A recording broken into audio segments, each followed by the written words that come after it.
That interview with Sophia Genovese, an attorney with the New Mexico Immigrant Law Center, will air in just over 10 minutes. Back to our panelists.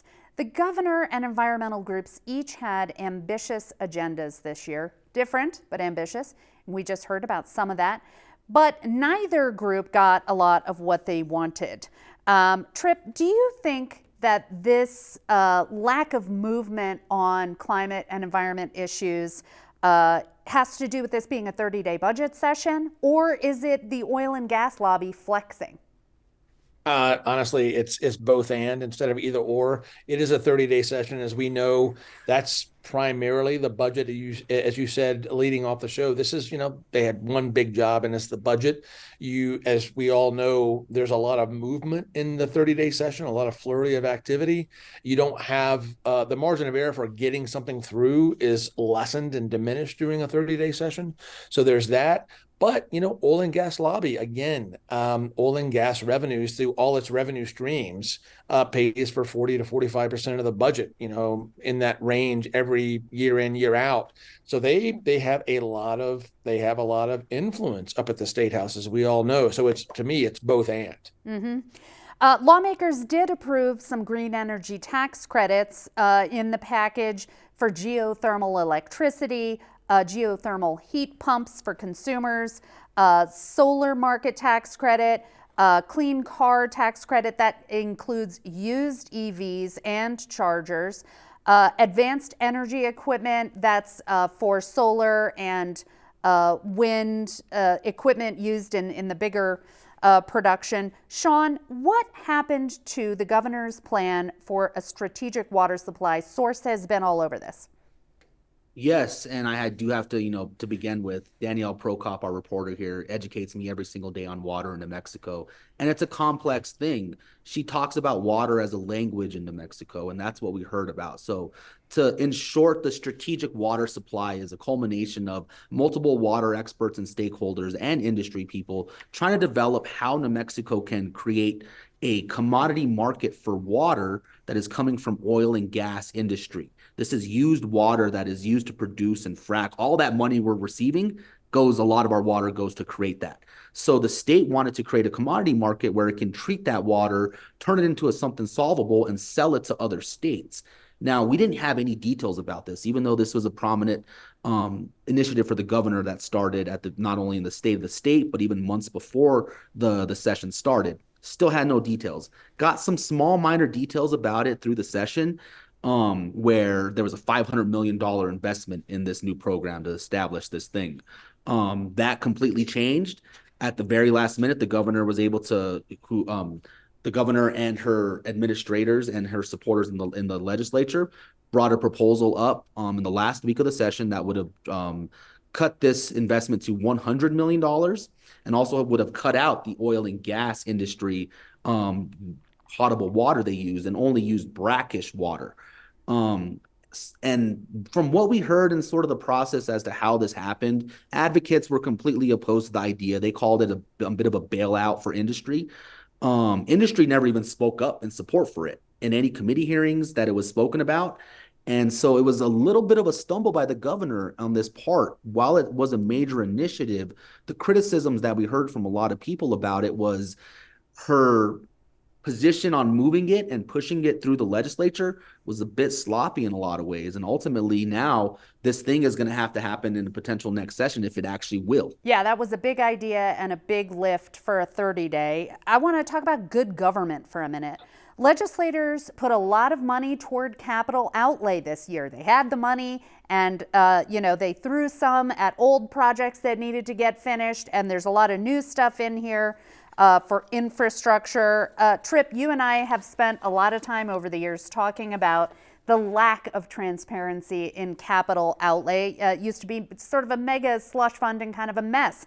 Have they gotten better about it? Well, in the last few years, I mean, yes, they've gotten better because in coming weeks, you'll see with the capital outlay bill, they will actually list all the sponsors of every project. They used not to do that. It took 6 or 7 years to actually get that reform after we reported in 2015 that we didn't know who was sponsoring what projects.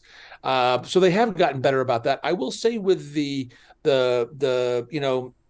if you guys were paying attention in the waning days of the session, Senator George Munoz, who is the chair of the Senate Finance Committee, said next year he's probably not going to sign off on reauthorization for capital funding for old projects. And this because was the trouble we used to have. They'd throw some money at it, but not enough to get it finished, and it never went anywhere, and that money kind of languished. Yeah, I noticed they've added, perennial. they've added this transparency, and in several places, they've added more accountability measures. Junior bill money used to be a pile of earmarks, and now they've turned that into the GRO projects that not only have some transparency to them, more transparency, but also some accountability, which is interesting. I want to talk about education here for a minute.